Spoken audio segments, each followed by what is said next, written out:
No, Pope. Pope is gone. Close it back down. Chad, how you doing, man? Take this back from the top. Doing good. Welcome, man. I'm actually pretty tired. I've been doing 14-hour days of schooling this week, and that was after a weekend away from like being out of town. So I'm like, that's intense. Now into spring break. It's now gaming time, and I couldn't be more excited. That's an intense schedule, man. What if it's not too personal, what are you studying in school right now? Training to be a licensed massage therapist, actually. Okay, that's a little personal. I'm sorry. So,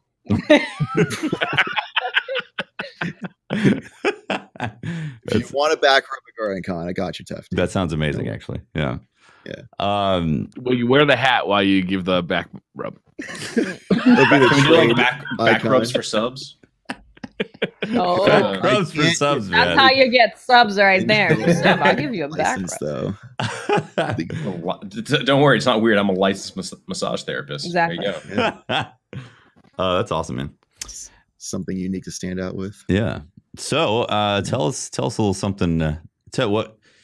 What is who is Chadlantis? You know, give it. How would you present yourself to somebody who doesn't know your channel and what you do? I'm like a jack of all trades, master of none kind of a person. We're talking about it a little bit in the pre-show. I really like variety and content that I experience. I like playing all of the characters, Hunter, Warlock, Titan for Destiny. I like to try out all of the different classes.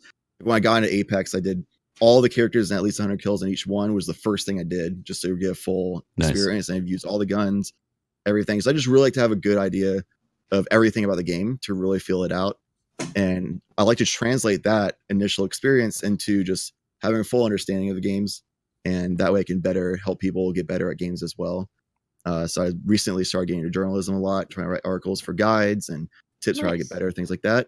I tried YouTube doing stuff like that, but it never really felt right. But article like writing journalism felt better. So I've been doing that lately. Nice. So I like to try to do my best to help people get better as much as they can while keeping nice conversations going. Try to be constructive and productive with the conversations a lot, while having time to just talk about memes or whatever too. And then do my best to not be bad at video games in the meantime. Would you say you're like a sandbox type of guy? Like sounds like you want to get into all the facets of what makes the sandbox tick and then find the stuff that like stands out.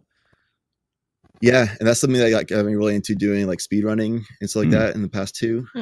It's just, I really like to try to figure out how to optimize things and strategize. I love strategic analysis. It's one of my favorite things about video games. Like when I watch esports, I love just diving into strategy and map movements and how people adapt to each other and how they're optimizing using the best advantages they can get with certain guns or certain loadouts, builds, whatever it may be for the game. So I definitely love diving into that. Something that's always driven me nuts about Bungie in the past was their guides. They've been doing great lately. Not the guides, they're like patch notes. They would say like, we adjusted it a little bit, increased, a little bit decreased. Like, what does that mean? But lately we've been saying like this amount percentage increase or something, or this amount percentage or flat number decrease, which has been like, oh man, it's like music to my ears. I love knowing. I think they finally heard it. Good information. Finally. Yeah, they finally heard it. Everyone's been saying that. Finally did it, guys. Absolutely. So that's great. For sure. Pope usually has like an outline of things that he really wants to ask you. Pope's usually doing the thing, but he's he looks like he just got caught. Look, Chad, I got to be honest with you here.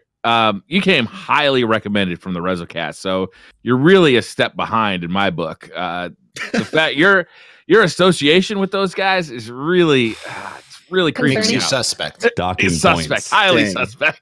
Lots of points bleeding out right now. It was difficult because it almost actually got him from off the list of being a guest. Be like, yeah, we should have Chad on. RezoCast says have him. Yeah, several of you guys recommended, and people in chat have recommended him to being on the show, and then the Rezo were on that, and I'm like, that almost outweighed it. So, well, thanks for coming on. I'm sorry I had to, just as the show started, my wife arrived, a baby, all that stuff, that stuff. And so honestly, though, those guys, they couldn't speak ice highly enough of you. They really loved you. Those guys are really nice guys. It's always a pleasure to be on. Don't. No. I just want to be nice, man. We know who they really are. All right. So it's funny. It's like something that I was looking at when you when they recommended you to come on the show is the way that you approach conflicts. Like it's something that came on since the Drifter came out, and different community members reacted, I felt like, negatively towards the content in some way or another. And it always feels like sometimes there's this visceral reaction to when something isn't your way, right? And one thing that I noticed from both your writing, because you write in articles too, you write for is it Media or Medium? Yeah, it's like a free, like it's just a nice sourcing of the website. You can upload whatever you want article wise. So like I caught in I read a few of your articles, and I like the way that it's like this very analytical way of approaching problems. And is that something that is unique to you in Destiny, or where did you learn to either write like that, or is this something that normally approached games in a way like that? I've always been a very logical and analytical mind, so I've always wanted to have really proper communication, something that's really hit me with a lot of relationship stuff and just general human interaction is really figure out how to put your thoughts and emotions to words, and always be like respectable and understanding and like accepting of other people's perspectives and everything like that. Because I never want to just like shun people's opinions just because I don't agree with it. And I always want to understand their opinions, because maybe my perspective is bad and I need to shift my perspective and understanding based on more information I get from them, more study done. So I never want to just jump to assumptions, jump to conclusions, and just be one of those guys who just like says, oh, this person said this. Clearly I have this perspective of them because I heard them say this one thing that one time. Like, I don't want to do that, because a lot of people have done that with me. I've seen a lot of other people do it with each other a lot, and it's never really a good time. And I've definitely done it myself in the past when I've had to learn my lessons for sure. So I've just kind of always developed that kind of reserve a little bit until I can feel like I've really felt out and get a good understanding. Kind of like I was saying before with the fully understanding the game kind of deal that works with communication and interactions as well with people and just development side things, everything like that. And then as far as journalism style of writing, I've actually never really studied journalism. I never went to school for it. I got a bachelor's in science. So just general skills I learned from college really is just my writing ability. Other than that, it's just kind of being around gaming and journalism stuff, kind of like hearing passively a lot of YouTube content style of journalism. I've done experience with that a little bit in the past. And then actually for like reference for how like format things and trying to like figure out styles, I kind of looked at people like Paul Tassi, who works for Forbes or writes for Forbes. He's been a guest on this show. He's a good guy. He's really good at journalism for sure. I've never interacted with him personally. His clickbaits are like premium. Yeah, if you want to know the best 5 things out of anything, just talk to Paul.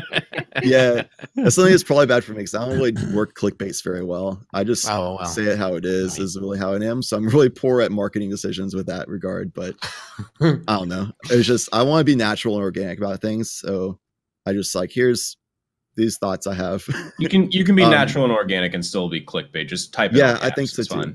Just make sure you have your thumbnails and titles clickbait, and then the content can be substantive. You'll shock the world. You'll be like, you'll have this like you'll be like a flashy Ferrari, but inside you'll be like this really reliable car that has really great gas mileage. Exactly. Yeah. You know, it'd be awesome. Yeah, just have to be aware of the clickbait. Clickbait aware content, and then you'll be successful. So what I noticed on your channel, like, or on your content, that you really jumped into Apex with both feet. I mean, what is Apex giving to you that maybe Destiny isn't right now? PvP. A lot of it is PvP. Yeah. Okay. Destiny's really slow at sandbox updates, and a lot of it for me with PvP is I really enjoy meta shifts and experiencing new things like I've talked about a lot. So I like to just explore and grow and learn more, and I felt like with Destiny PvP I got to a point where I kind of just didn't feel like anything was really different day to day for PvP. I kind of just seeing the same stuff over and over and over. And if I'm not being competitive going to esports side or anything like that, I'm not like providing a service by helping people go like flawless trials, which you can't do anymore. And competitive, like Not Forgotten helps like that, is a terrible format for helping people. So I couldn't really feel like I was growing at all anymore. And I just wanted to experience something new and branch out. And then Apex came in, and it's a fun movement system. You move super fast all the time. I love going fast. Yeah. You can be very aggressive if you want to be, which is actually kind of the meta right now.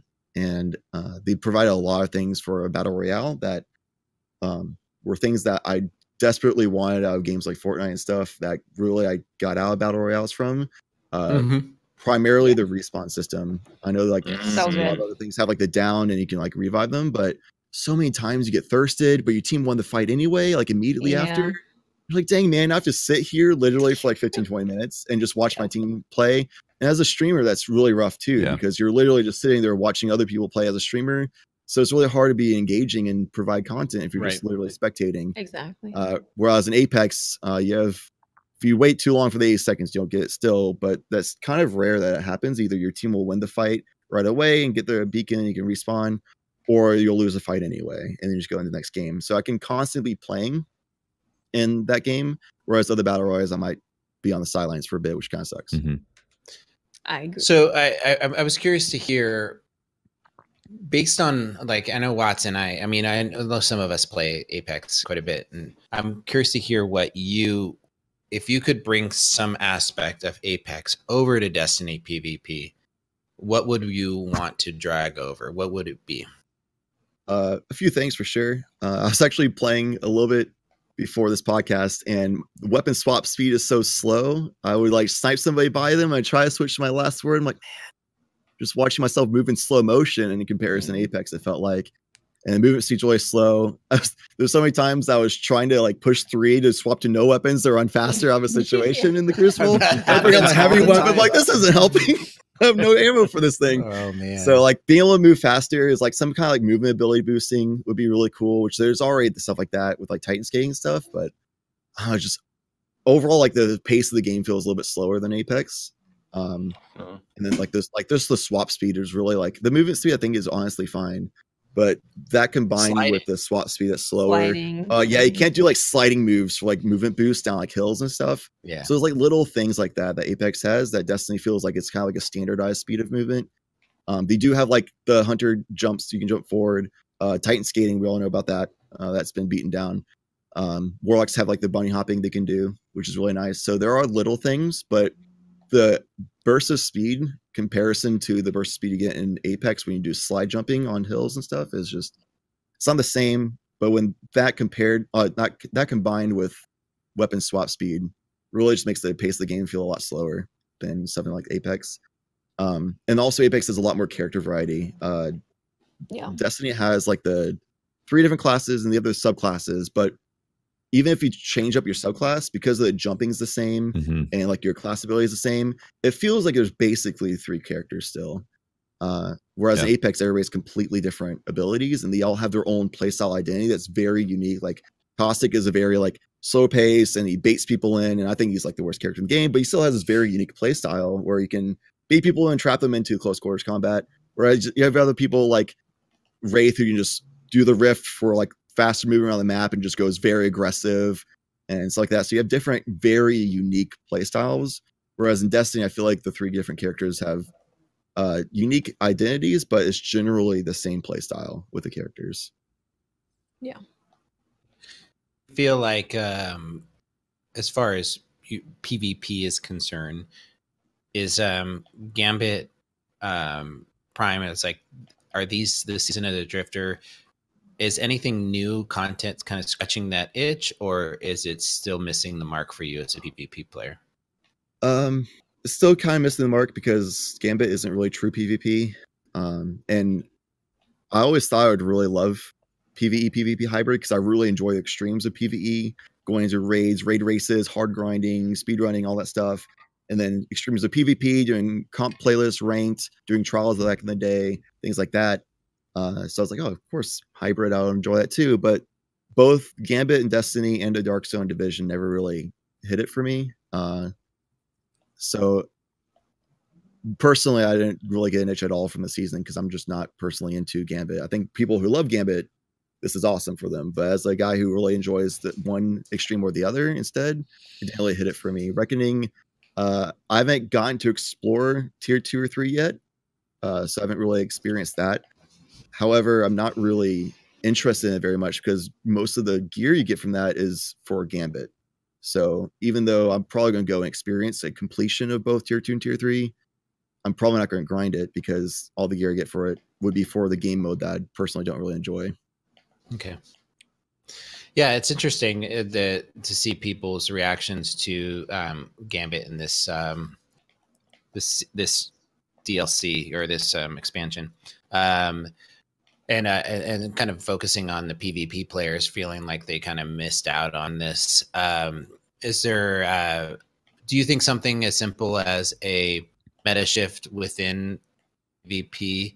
I know a lot of people wanted trials to come back or more maps or something like that, but do you think something as simple as like a meta shift would have kept people interested in PvP, or is that not enough? Would that not have been enough?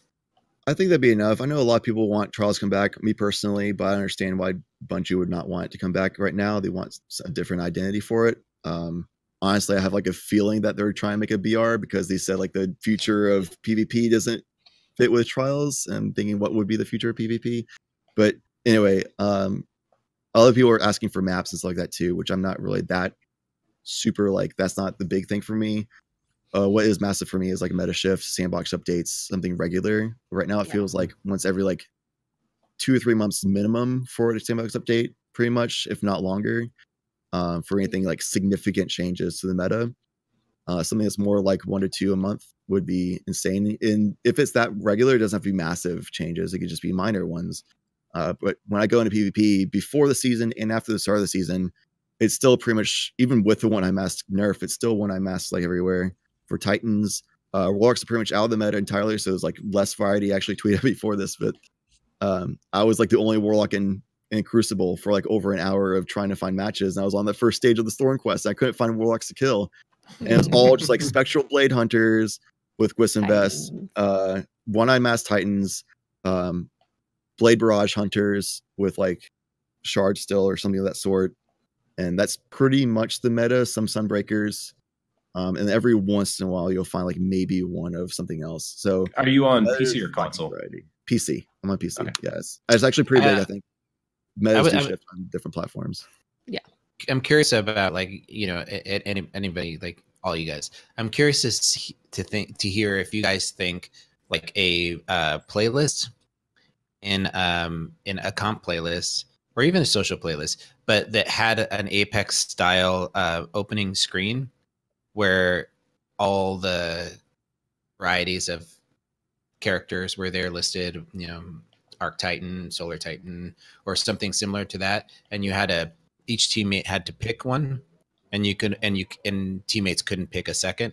Would something like that be interesting for in Destiny, or is it would have like, to be a completely different game, like a different like.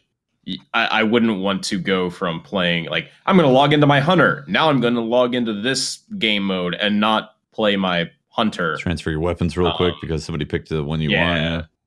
Yeah, like it would have to be its own separate thing. Unless there was loadouts, like legit loadouts in the game that saved stuff. So it'd automatically swap weapons and all that. Yeah, I'm just curious because I'm trying to hear a lot of the things that comp players are saying are that they're frustrated with, and I don't see how they keep doing the things what they're doing with PvE and then get where comp players want to go with PvP unless they try something drastically different with how loadouts are formed or people go into PvP. Yeah, Chad, you said that comp is really difficult if you're trying to help people also, and like how do you see the future of comp and what they could potentially do to like solve what Pope is talking about, like not just broad PvP strokes but comp itself, make comp better, make comp desirable for a lot more people, for everyone, right? Not just like the hardcore PvP players, but also enticing other players to hop in and do. Yeah, I think it's a little bit tough because they make it a format that's not really a ranked playlist. It's more of a progression playlist. It's very similar, but it's not really the same. Because it's kind of like this season you go until you get to this reward and then you're pretty much done. Whereas the true ranked playlist is like you just keep playing it. It's kind of an ongoing, and even if you have a reset, it's generally like a soft reset with a placement matches, and then you generally are back to where you were and keep going. So it's like a lifeline. It's like a lifetime ranking. Whereas the way it's set up right now is kind of like a hard reset back to 0, progress until you're done and you achieve your gear, and then you're out. Unless you just have nothing else to do, and then you just get in with your buds, 4-stack, and just try to slay people, because there's that you enjoy Destiny 2 a lot, but there's no like competitive scene as far as like esports. So this is kind of like your competitive outlet, is just 4-stacking, gatekeeping people from Not Forgotten or something. So it's a little bit tough. I think a lot of it would be sandbox updates regularly to make it feel fresh, make people want to play, because I think a lot of people are just getting bored.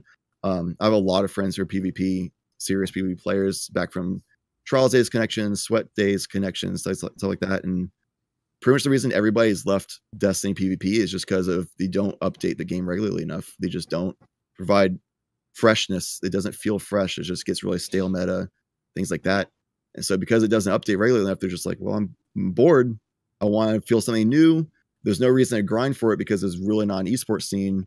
So if I'm going to grind something day to day, it's either going to have to feel fresh for me, or it's going to be some kind of productive like payout, like money or something from esports. So Chad, say I gave you a magic wand that you could wave, and you could control the future, the meta for next the next season. You could just say, this is how it's going to be, and magically it was so.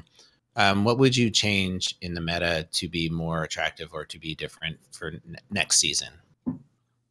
I think it would come with a lot of buffs for sure. There's so many exotics that are just not used at all, ever. Both weapons and armor pieces. I think there would be some. You better not touch my hard light. You don't want your hard light. No, I like shooting cotton balls. I love cotton balls. No, I want to shoot cotton balls all over the place. Exotic in the game. Yeah, So I mean, love hard light to be viable. It's never been viable for anything. It's my favorite concept of a gun.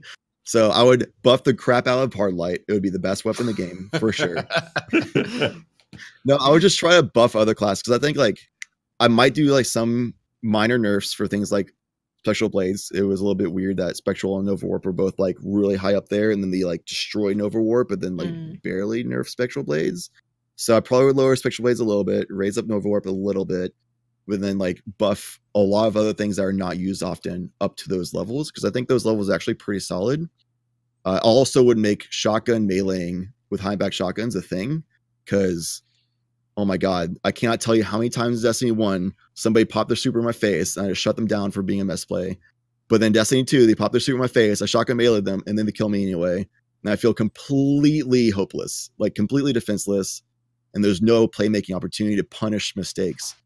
More often, ability to punish bad positioning, punish mistakes from other players would be huge. So something like being able to shotgun melee again, headshot snipers, stuff like that. Please, yes. Headshots awesome. with snipers So, for sure. because right now it feels like you can kind of just YOLO all over the map, and then as long as you do it fast enough and you have a super, you're untouchable almost. And then power ammo is like the only counter if you don't also have a super, or you just back up a lot and then everybody team shots down like a tunnel or something. Like that's like the only answers you have. If you're by yourself or jump off the edge, and you're just playing or something, you jump off the edge, which is another thing that would be fixed for sure with like control and clash. I'd probably make it to where you lose a point for your team if there's no kill credit for the other team. Whereas survival and countdown, they already have their own ways of countering that kind of play style or decision making. But yeah, being able to outplay and punish people who make mistakes would be huge. And then try to buff a lot of stuff with very minor nerfs otherwise, to try and make more variety be in the game, to try to have as much freshness, make things feel new while you never feel powerless. A game that is about empowering your character, you feel really powerless a lot in PvP for sure. That's interesting. I hadn't actually heard anybody describe it to me that way, and it makes a lot of sense. I feel like you're in a game that is trying to change to make us be more powerful with these powerful things. The way that you just described it, it does make you feel powerless when you're playing. Like you don't have a counter to these powerful. Yeah, and I think if I could say one last thing, I think it's good that supers are a thing that make you feel more powerful. You should be able to have this invested resource and commodity that you use to get an advantage on the map. I think it's a really cool idea. Same with heavy weapons. It's just so heavily weighted to that right now is the problem, I think. Yeah, I think there's too much heavy ammo in comp. Or just in general. Like, it's not fun. I don't even like picking up heavy ammo because it just feels kind of boring running around when other people don't have heavy and I'm just spraying them down and they don't have a chance.